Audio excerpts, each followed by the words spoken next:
পাকিস্তান বালযুদ্ধ, যে বালযুদ্ধকে নিয়ে আজকে আবার দেশটাকে দুই ভাগে বিভক্ত করার চেষ্টা চলছে। তো ৭১-এর বালযুদ্ধে আসলে কতজন মানুষ মারা গিয়েছিল, কতজন নারীকে ধর্ষণ করা হয়েছে, তারপরে কতজন মুক্তিযুদ্ধে অংশ নিয়েছিল, এটা নিয়ে তো একটা বের করা দরকার, তাই না? এই যুদ্ধ নিয়ে এত আবেগ, এত কিছু বাংলাদেশের মানুষের, তাহলে আপনারা এটা আমাদেরকে জানাবেন না যে আসলে মানুষ কতজন মারা গিয়েছে, কি হয়েছে, কি, এটা তো জানা দরকার। তো বাংলা এডিশনের ক্রাইম এডিশন থেকে গত ৩ মাস মতো আগে আমি বললাম যে এটা নিয়ে আমরা একটা করি, জরিপ করি, সারা দেশে ঘুরে ঘুরে তারপরে করি। তো আমরা তো ছোটোবেলা থেকে শুনে আসছি যে ২ লাখ মা বোনের ইজ্জতের বিনিময়ে তারপরে বাংলাদেশ নাকি স্বাধীন হয়েছে। এবং আমি ২০১২ সালের আগ পর্যন্ত আমি কিন্তু হাফ চেতনাধারী ছিলাম। আমি বিশ্বাস করতাম আসলে পাকিস্তানির এতগুলি মানুষের, সেই যে ছোটোবেলা থেকে দেখেছেন না, এই যে সিনেমার মধ্যে দেখানো হয়তো নিজের সন্তানকে আপনার বাইরে বের করে দিয়ে মুক্তিযোদ্ধাকে ওনার সেটার ভিতরে ওর খেতার ভিতরে ঢুকায় দিয়ে তারপরে বাঁচিয়ে রেখেছে। ওই সিনেমা দেখেছেন না, কি যেন হাঙর নদীর গ্রেনেড না কি যেন সিনেমার নাম। এসব টিনেমা নাটক দেখায়া আর দাড়িওয়ালা লোকজনরে বানানো হয়েছে আপনার রাজাকার। এটা বানায়ে তারপরে সারা দেশের মানুষকে ব্যাপক এক উত্তেজনার মধ্যে ঢুকিয়ে দেওয়া হয়েছিল। তো ১২ সালের পর থেকে আমি মুসলমান হই। আমার ধর্মের প্রতি, ইসলামের প্রতি, বাংলাদেশে আসলে মুসলমানদেরকে নিয়ে তারপরে কি ষড়যন্ত্র, ভারতের ব্যাপারে আমি কিন্তু এই অনেক হিন্দি সিনেমা দেখেছি, হিন্দি গান, এখনও ওদের নিয়ে বিনোদন, এটা তো বিনোদনের জন্য দেখা, এখনও সত্যি কথা হিন্দি গান শুনি। তো এখন এই যে আপনি এগুলি যে আপনি করলেন, ৭১-এর যে যুদ্ধ নিয়ে আমাদেরকে যা যা দেখাইলেন, আমরা এক ব্যাপক এক উত্তেজনাশীল চেতনাধারী এক জাতিতে পরিণত হইলাম। সেই জাতিকে আপনি বুঝাইলেন ২ লাখ মানুষকে করার। তো আমরা প্রথমে গেলাম মন্ত্রণালয়ে একটু খোঁজ নিতে, যে মন্ত্রণালয়ে তো নিশ্চয়ই সেই ২ লাখের না থাকে, ১ লাখের তো থাকবে না, ৫০,০০০, ৫,০০০, ১,০০০ তো থাকার কথা। মন্ত্রণালয়ের কাছে তালিকায় নাম আছে মাত্র ৫৩০ জন। কোনো সমস্যা নেই ভাই, ৫৩০ জনও ইটস হিউজ। আমি এটাও যদি ৫৩০ জন যদি ধর্ষণের শিকার হয়ে থাকে, আমি সেটার বিচার চাই, সেটাকে আমি ব্যাপক ন্যাক্কারজনক হিসাবে দেখতে চাই। এই ৫১৩ জনের মধ্যে ৩০ জনের মধ্যে আমি গেলাম আমরা অনুসন্ধান করতে। এর মধ্যে ঢাকা বিভাগটা দিয়ে আমরা শুরু করলাম। তো মন্ত্রণালয়ের হিসাব অনুযায়ী ঢাকা বিভাগে ধর্ষিত হয়েছেন হলো ৬৯ জন। এই ৬৯ জনের পেছনে খোঁজ নিতে গিয়া ভাই যা দেখলাম, আইরে ভাই, পাকিস্তানের মিলিটারিরা এত ধর্ষণ করে গেল। এই ৬৯ জনের মধ্যে কারোর গ্রামই নাই। একটা মানুষের নাম দেওয়া হয়েছে এই ঢাকার কেরানীগঞ্জে, গ্রাম নাম দেওয়া হয়েছে, সেই গ্রাম বলে কোনো গ্রামই নাই, কেউ মানুষ নাই, সেই নামের কোনো মানুষই এলাকায় নাই। একজন আছে ফাতেমা বিবি। ফাতেমা বিবি একাই ৩00-৪00 400-500 মিলিটারিকে সে এক বিস্ফোরণ বানিয়েছেন। তিনি বিস্ফোরণ বানিয়ে বলে মরিচের গুঁড়া টুরা, হলুদের গুঁড়া, ঝাল মশলা দিয়ে মাখায় টাকা তিনি এক বিস্ফোরণ বানিয়েছিলেন। সেই বিস্ফোরণ দিয়ে তারপরে পাকিস্তানের 400-500 মানুষকে মেরেছেন। 14-13 জনের আপনার এই গোপনাঙ্গ কেটেছেন পাকিস্তানি মিলিটারিদের। গোপনাঙ্গ কেটে ওর ওর এর মধ্যে আপনার উঠানের মধ্যে ওনাকে শুটকি বানাতে দিয়েছিল সেই গোপনাঙ্গ দিয়ে। এই হলো গিয়া, শুনেন একটু ক্রাইম এডিশনে সেই প্রোগ্রামটার অল্প একটু কথা শুনেন, শুনলে বুঝবেন কি বলে। একটা পাঁচফোড়ন তৈরি করলাম, কিছু ছাই, তামুকের ফাঁকি, মরিচের ফাঁকি দিয়ে ছোট্ট ছোট্ট করে গোল্লা বানাইয়া এক একজনের হাতে দিতাম। অনেক মানুষ ছিল, এদেরকে হাতে দিতাম, ওরা গাছের আগায় আগায় থাকতো। যখন ওইটা যখন পড়তো তখন ওরা আসলে পরা ছিঁড়ে মারলে পরা ওকে নাক মুখ চোখ মুখ কানা হয়ে যেত গা, তখন ওদের অস্ত্র আমরা চিনে এনে মুক্তিযোদ্ধাদেরকে দিতাম। বহু অপারেশন করছি আমরা নিজের হাতে, না হইলে কমসে কম আমার এই হাত দেয়, না হইলে 2-500 আমি মারছি।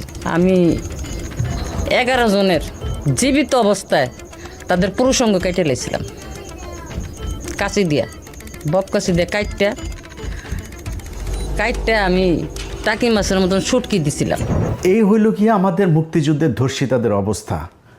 530 জনের মধ্যে একজনকেও, পুরো ঢাকা বিভাগে আমরা একজনের খুঁজে পাইনি যেটা বাস্তবিক পক্ষে বাস্তবিক অর্থে কেউ ধর্ষিত হয়েছে এই প্রমাণ দিতে পারে। নানান ধরনের গল্প, এই করেছে ওই করেছে, 3টা কোশ্চেন করলে এরপরে ঘুরপেচ খাওয়া যায়।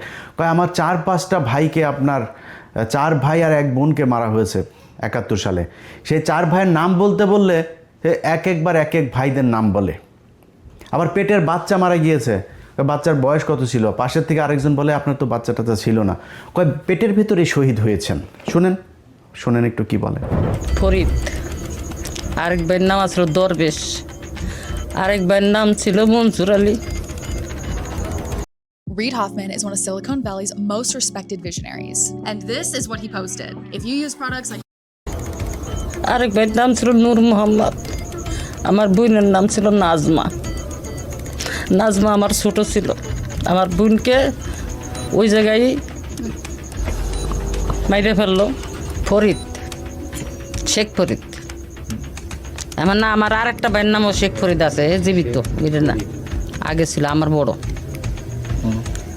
আরেক ভাইয়ের নাম আছিল অলগান যে আবুল ফরাজ, আরেকজনের নাম আছিল মনসুর আলী, আর বোনের নাম ছিল নাজমা। আমার প্রথম সন্তান শহীদ হয়েছে, দ্বিতীয় সন্তান মুক্তিযুদ্ধে শহীদ, হ্যাঁ মুক্তিযোদ্ধার সময় শহীদ হয়েছে। দ্বিতীয় সন্তান মুক্তিযুদ্ধের সময় আপনার বয়স ছিল 20-22 বছর। হ্যাঁ, আপনার ছেলের বয়স কত তখন? তখন মনে করেন ছেলে আমার গর্ভে শহীদ হয়েছে, গর্ভ অবস্থায় শহীদ হয়েছে। এইভাবে আমাদেরকে এই গাঁজাখুরি গল্প শোনায়া একটা বিশাল প্রজন্মকে আমাদের 54 বছর ধরে অন্ধ বানিয়ে রাখা হয়েছে। আমরা আসলে যদি মুক্তিযুদ্ধের সময় কোনো মানুষ মারা গিয়েছে কিনা, কেউ রেপড হয়েছে কিনা, কতজন হয়েছে, আমরা এটা জানতে চাই, আমরা শুনতে চাই, এটা জানুক এই জাতি। কেউ জানে নাই। মুজিব এই শালায় ওর এক কমিশন গঠন করেছিল, আচ্ছা খোঁজ নে তো দেখ কয়জন মারা গিয়েছিল। সারা দেশে মিলা ওরা এই মুক্তিযুদ্ধের সময় নিহত মানুষ পেয়েছিল হইল 33 জন। এই 33 জন পাওয়ার পরে আর খুঁজা পায় না, কয় তাহলে বাদ দে, এটা নিয়ে আর আলাপ দরকার নাই। এরপরে আর কেউ সেই আলাপে যায়নি, সবাই এটা নিয়ে রাজনীতি করেছে। ভাই 530 জন যদি ধর্ষিত হয়ে থাকে, এটা আমি মনে করি যে ব্যাপক মানবতা বিরোধী অপরাধ। এটার সাথে যে যে জড়িত ছিল মারা তো যাইতে হবে। এক একটা 68,000 গ্রাম দিয়া যদি আপনি 2 লাখের ভাগ করেন 2.90, প্রায় 3 জন করে পড়ে। এই 3 জন করে আপনার গ্রামে আছে, আপনার জেলায় আছে, আপনার বিভাগে আছে। কারোর কাছে শুনেছেন যে কারোর বিভাগে আছে? কেউ বলতে পারবেন যে কার মা বোন রে, আওয়ামী লীগের কারোর মা বোন রে যদি নাকি পাকিস্তানিরা লাগায় যায়, তোরা তালিকাটা আমার কাছে দিস, আমরা খোঁজ খবর নিব, নিয়ে তারপর দেখব তোর মা বোনদের ভ্যাজাইনাল চেক আপ করায় তারপরে নিয়ে আসবো না, দেখবো না কী হয়। এটা করে কি করা হয়েছে, পাকিস্তানিদের সাথে আমাদের একটা বিরাট দূরত্ব তৈরি করা হয়েছে। এই দূরত্ব তৈরি করেই তারপরে এই যে শালারা যে বলে যে মুক্তিযুদ্ধ, মুক্তিযোদ্ধাতেই 16 ডিসেম্বর, এই যে কয়দিন পরে বাল দিবস আসতেছে, একটা বিজয় দিবস, এটা বালের মুক্তি বিজয় দিবস রে। ভারতীয়রা পাকিস্তানিদের কাছ থেকে দেশ লেখা নিল, একটা সেক্টর কমান্ডার থাকতে পারেনি একজন। এই যে ছবিটা, এই যে সাইন করার যে ছবিটা, একজন বাংলাদেশি আছে, সব ইন্ডিয়ানরা। তা আমার কিসের বিজয় দিবস? এরপরে ইন্ডিয়ান মিলিটারিরা এই এসে আমাদের দেশের সব কল কারখানা যা যা আছে সব কিছু নিয়ে গেল।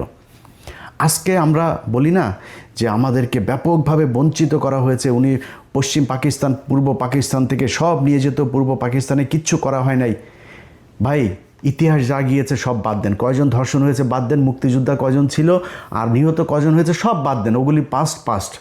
আপনি বর্তমান নিয়ে করতে চান, আপনি দেখবেন যে পাকিস্তানের এই যখন কিনা আমাদের 1971 আগ পর্যন্ত যখন একসাথে ছিলাম, তখন পর্যন্ত আমাদের দেশে কি কি মিল কল কারখানা কি হয়েছে, হসপিটাল স্কুল কলেজ যা যা হয়েছে, এটা তো এখন আছে, তাই না? আমরা গুগলে সার্চ দিলে পাবো না? আচ্ছা ভাই, আপনি কি জানেন যে এই যে বুয়েট কারা করেছে জানেন? এই যে বঙ্গবন্ধু শেখ মুজিব মেডিকেল কলেজ 1965 সালে এটা করা, সেইখান থেকে এসে তারপরে আপনার এটার নাম দিয়েছে 1998 সালে এটার নাম পরিবর্তন করে তারপরে আওয়ামী লীগ এটা করেছে।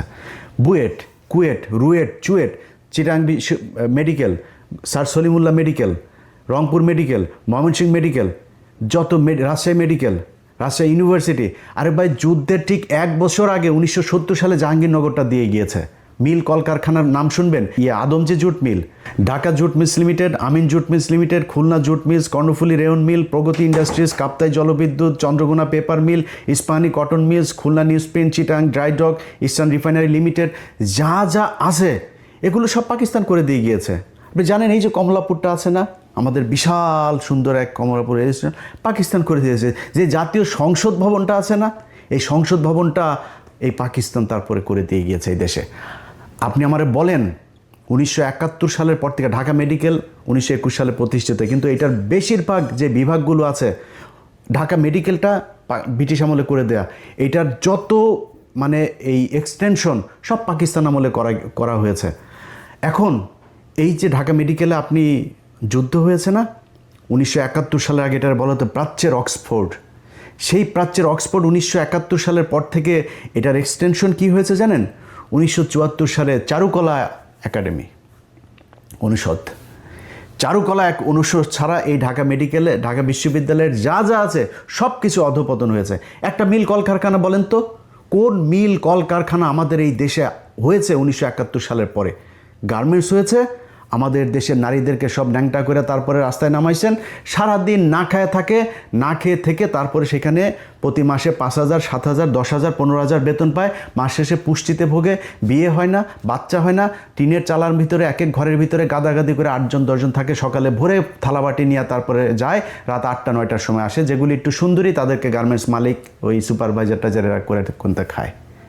এই হচ্ছে আমাদের দেশের উন্নতি। আরেকটা উন্নতি কি হয়েছে, আমরা বিদেশে লোক পাঠাই, যেটা দিয়ে এখন দেশটা টিকে আছে। এর বাইরে পাকিস্তান যাওয়ার পরে এই বাংলাদেশের মিনিমাম কোনো ধরনের কোনো উন্নয়ন হয় নাই। আজকে এই যে আমাদের স্মার্টা যেসব নারীরা আছে না, যারা পাকিস্তানের বলে পাকিস্তান, ওরা কি ইউটিউবে সার্চ দিয়ে দেখেন পাকিস্তানের, আর ওরা পাকিস্তানের নারীরা সারাদিন ওরা মনে হয় যেন যদি পাকিস্তান নিয়ে কিছু বলে, মানে ওইখানে কয়েকটা বোম টোম পরে আছে, মসজিদের ভেতরে মুসল্লিরা নামাজ পড়ে, মেয়েরা সব একদম বুরকা টুরকা পরে হয়ে থাকে। পাকিস্তানে গিয়ে দেখেছেন কোনো দিন? ইউটিউবে দেখেন। জীবনের ইচ্ছা আছে পাকিস্তানে যাব, ইনশাল্লাহ সৌদিতে যাবো আর পাকিস্তানে, 2 জায়গায় যাওয়ার খুব ইচ্ছা আছে, স্বপ্ন আছে, যাব। সেখানে ইউটিউবের মধ্যে ঘুরলে তারপরে দেখা যায়। আর ভাই ইসলামাবাদের হাইওয়েগুলি দেখছিস ইউটিউবে, ওটা কি আমেরিকা না পাকিস্তান এটা বোঝা যায় না। পাকিস্তান এমন কোনো জিনিস আছে যেটা কিনা তারা বিদেশ থেকে রপ্তানি করা লাগে, সব নিজেরা তৈরি করে। এই 2 দিন আগে ব্যালিস্টিক মিসাইল তারা করেছে, উৎক্ষেপণ করেছে। কি করে নাই তারা? মোটর সাইকেল, গাড়ি থেকে শুরু করে সব উৎপাদন করে। চিকিৎসা, তাদের চিকিৎসা খাতের অবস্থা জানেন? তাদের সাথে এখন আমাদের ব্যারিকেড তৈরি করে রাখা হয়েছে। এই ডিসেম্বরে আপনার কতদিন ধরে শুনছি বাংলাদেশ ঢাকা থেকে ইসলামাবাদে সরাসরি ফ্লাইট হবে, চালু হয় না। কারণ ওইখানে গেলে পাকিস্তানের যে ট্রিটমেন্ট ব্যবস্থা, এটা ইন্ডিয়ার সাথে আমাদের তখন একটা এই মানে এখান থেকে রোগী কিছু ভাগাভাগি হয়ে যাবে পাকিস্তানে, এটা কোনো দিনও চায় না। যেই কারণে এই ইন্ডিয়ার যারা কিনা এই বাংলাদেশের যে দালালরা আছে, তারা চায় না পাকিস্তানের সাথে সরাসরি কোনো সংযোগ হোক। পাকিস্তানি কাপড় চোপড়, পাকিস্তানি পোশাক, পাকিস্তানি, আরে ভাই তোরা যে মানে এই মডেল হবি, আমরা মডেল পেয়েছি পুরিমণি, আমরা মডেল পেয়েছি নীরা ইসরাফিল, এই হলো মডেল। পাকিস্তানের মডেল দেখছি ভাই, মডেলও যদি সুন্দরীও দেখতে চাই, এই যে আমাদেরকে যে মানে বঞ্চিত করা হয়েছে, বঞ্চিত আগে করা হয়নি, এখন করা হয়েছে। বাংলাদেশের ফকিন্নির বাচ্চারা তোদের মতো মডেল দেখে তো আমাদের এই ফেসবুকে আমাদের সময় নষ্ট করতে না। আমরা মডেল দেখতে পারতাম পাকিস্তানি মডেল, ওইটা হইতো আমাদের মডেল। দেখছিস ওদের কোন দিক থেকে যাবি পাকিস্তানের সাথে বল? তো এখন আমাদের সব দিক থেকে বঞ্চিত করে ওরা পাকিস্তানের সাথে এই গ্যাঞ্জাম বাধাই দিয়ে এগুলো করেছে। ভাই পাকিস্তানের সাথে আমরা আলাদা হয়েছি, সারা পৃথিবী যদি চেষ্টা করে পাকিস্তানের সাথে বাংলাদেশ কোনো দিন আলাদা হবে না, মানে এই এক হবে না। কিন্তু আমাদের যেই সুযোগ সুবিধা যা দরকার আমি পাকিস্তানের কাছ থেকে নিব। পাকিস্তানের সাথে আমার সম্পর্ক যদি ভালো থাকে, তাদের যেই নিউক্লিয়ার আছে সেটা তারা নিজেরাই বলে, বাংলাদেশ ভাই তেরে আমার যদি লাগে তাহলে তোরে দিয়ে দিব, কোনো সমস্যা নেই। আমি কেন তার সাথে গ্যাঞ্জাম লাগবো? আমার যতটুকু দরকার আমি ততটুকু সম্পর্ক তার সাথে ভালো রাখবো। এখন এগুলো করতে দেওয়া যাবে না। এই যে এখন মাঝে মধ্যে দেখেন না 32 নম্বরকে বাঁচানোর জন্য তারপরে কিছু যোদ্ধা রাস্তায় নেমেছে। 32 নম্বরে কী বাল রে? এই 32 নম্বর হলো এই শেখ মুজিব 45,000 মানুষকে মেরেছে। এই 32 নম্বর তো সেই জায়গা। এই 32 নম্বরে বসে বসে 15,000 জাসদের নেতাকর্মীকে হত্যা করা হয়েছে। এখানে বসে এই সিরাজ শিকদারকে ক্রসফায়ারের নির্দেশ দেওয়া হয়েছে। এখানে বসে 74 সালে 27 লক্ষ মানুষকে হত্যা করা হয়েছে এই না খাইয়ে রেখে। এটা তো সেই জায়গা। এখানে থেকে সবশেষ আওয়ামী লীগ, সব গণতান্ত্রিক দল টল যা আছে সব বাদ দিয়ে বাকশাল প্রতিষ্ঠা করে গিয়েছে এই শেখ মুজিব এই ঘরে বসা। এটা কিসের তরিয়ে? আর এরা সব নাচানাচিতে আছে। আরে বাবা 32 নম্বর এখনও বলছি না বাঁচাইতে, 32 নম্বরে আসে কিছু তোর? 32 নম্বরে যা কিছু আছে ওই জায়গায়। আর এই দিন যেটা হয়েছে এটা তো আমরা ভেলকি দেখিয়েছি। এইটা নিয়ে সবাই ব্যস্ত রাখবো, দিক থেকে রায় হয়ে যাবে। তোরা সারা দেশে কিসের ভেলকি দেখাবি? ভেলকি 32 নম্বরে কেন্দ্র করে তারপরে হয়েছে। সো এত উত্তেজনার কিছু নাই। এই বাল যুদ্ধ নিয়ে আমাদেরকে আর আলাদা করা যাবে না, এই দেশের মানুষকে বিভ্রান্ত করা যাবে না। যারা যাবে এইটারে কেন্দ্র করে, এই যে বাউলের দেখেন না, বাউলের পক্ষে এই যে বিএনপির মহাসচিব এই কুলাঙ্গারের বাচ্চা এই বলে যে বাউলের টাউল এগুলোর পেতে, কুলাঙ্গারের বাচ্চা তুই কেটা জানি না আমরা, তুই সারা জীবন তোর মেয়ে একটা আছে, ঘর জামাই আরেকটা আছে, দুইটা অস্ট্রেলিয়াতে রেখে তোর টাকা পয়সা সব পাচার করছিস, ওই আওয়ামী লীগের সময় পর্যন্ত তুই টাকা পাচার করছিস অস্ট্রেলিয়াতে তোর মেয়ের কাছে, তোর মেয়ে এখন দেশে এসে রাজনীতি করে। এতদিন কই ছিলি? বাংলাদেশের মানুষ জীবন দেয়, তুই অস্ট্রেলিয়াতে বসে, তারপর তোর অবদানটা কি আমারে বল? হাসিনার বিরুদ্ধে অবদানটা কি তোর? ও মেয়েরে দেখছে নাকি ওর ভাইরে দেখছে? ওবায়দুল কাদের আর ওই যে মির্জা ফখরুল আর ভাই আরেকটা আছে ফয়সাল, এই দুইটার চাঁদাবাজিতে ওই এলাকার মানুষ এখন ঘরে থাকা দায়। ও কয়েকদিন 2 দিন আগে লিখছে যে ওর নাকি বাড়িঘর কমেছে রাজনীতি করতে গিয়ে। তোর বাড়িঘর কমে? তোর বাড়িঘর তো সব অস্ট্রেলিয়ার থেকে শালা। ওরা এসে এখন এই মুক্তিযুদ্ধ নিয়ে বাউল দেখবেন, এই এদের সবার এগুলি সব এক জায়গায় হয়ে যাবে দেখবেন। বাউলের ক্ষেত্রে ওরা এক জায়গায় হবে। আরে ওরা আমার আল্লাহরে নিয়ে যেই কথা বলেছে, তুই কিসের বালের বাউল? তুই কোন জায়গার বাউল আসছিস তুই এখানে করতে? ওরা এই মুক্তিযুদ্ধকে নিয়ে ইসলামকে আলাদা করেছে, দাড়ি টুপিওয়ালা লোকজনকে বানিয়েছে রাজাকার, এরা হচ্ছে গিয়া দেশ বিরোধী। এটা বানিয়ে সেই ভারতের যেই ন্যারেটিভ সেটা এখানে প্রতিষ্ঠিত। এই ন্যারেটিভ দিয়ে এই দেশের রাজনীতি করা যাবে না, আমরা করতে দিব না। যতই চেষ্টা করেন চালায় যান, দেখেন কাদের পক্ষে লোক যায়। ঢাকা বিশ্ববিদ্যালয় দেখেছেন না, রাজাকারকে বাঁচিয়ে করে ওপেনে বলেছি পাকিস্তানের ক্যান্ডিডেট রাজাকার, ও জিতেছে। তো ওই সামনের নির্বাচনেও বেশি খেলা করতে আসবে না কোনো দল, আশা করি। এই মুক্তিযুদ্ধ নিয়ে আশা করি কেউ খেলা করবে না, আওয়ামী লীগ নাই যেহেতু, আর কেউ করবেও না আশা করি। সো যারা এই বাংলাদেশে এখন মুক্তিযুদ্ধের 32 নম্বরের বাউল, তারপরে এই যে চেতনায় বালছাল নিয়ে আসতে চাইবেন, ভাই কেউ পাত্তা পাবেন না। এগুলি বাংলাদেশের মানুষ। আমি বাংলাদেশের আপামর জনসাধারণের কাছে একটা প্রশ্ন করতে চাই, ভাই আমার কাছে আপনার মুক্তিযুদ্ধের ইতিহাস জানার দরকার নাই। বা আপনারে সিম্পল একটা কোশ্চেন করি, আপনি আপনার গ্রামে, আপনার থানায়, আপনার উপজেলায়, আপনার জেলায় গিয়ে খোঁজ নেবেন যে ভাই কতজন কার মাকে পাকিস্তানিরা লাগিয়ে গিয়েছে, আমার একটু জানায়েন ভাই প্লিজ। আমি যদি জানি যে হ্যাঁ পাকিস্তানের একজন তাকে ধর্ষণ করেছে, আমি একটু শুনতে চাই। একজন মানুষকে আমি পাইতে চাই যেই মানুষটা কিনা করেছে। 2015 সাল 2071 সাল থেকে 2015 সালে এসে বীরাঙ্গনাদের খোঁজে তালিকা তৈরি শুরু হয়। সেই বীরাঙ্গনা তৈরি করতে গিয়ে আওয়ামী লীগ বিধবা, অসহায়, গৃহহারা, স্বামীহারা মানুষজনকে এক জায়গায় করে তারপরে তারা একটা বীরাঙ্গনার তালিকা তৈরি করেছে 530 জনে, সারা দেশে মিলে। সব কয়টা ভুয়া। এই যে অবস্থা। যাই হোক, এগুলি করে আমাদেরকে আলাদা করতে চেয়েছে। আমরা এখন গার্মেন্টস শিল্প আর আমাদের শ্রমিক শিল্প, এই যে প্রবাসে যে যারা স্বামী স্ত্রীকে ছাড়া থাকে 20 বছর 15 বছর, মাকে ছাড়া, সন্তানকে ছাড়া, বাবাকে ছাড়া মানবেতর জীবনযাপন করে, এরা বালের বীরের জাতি। দোচে তোদেরকে কেউ সারা দুনিয়ায়। তুই বাল জাতি 71 থেকে এই পর্যন্ত কি বালটা ফালাইছিস? কেউ করে পাকিস্তান না খেয়ে থাকে, পাকিস্তান করে যা দেখিস।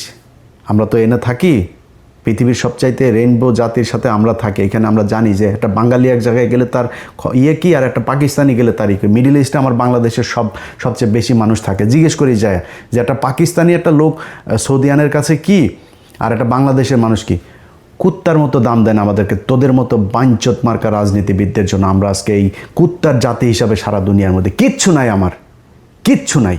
এক পোশাক শ্রমিক বানায় মহিলাদেরকে এখানে ন্যাংটা করে কাজ করানো হচ্ছে।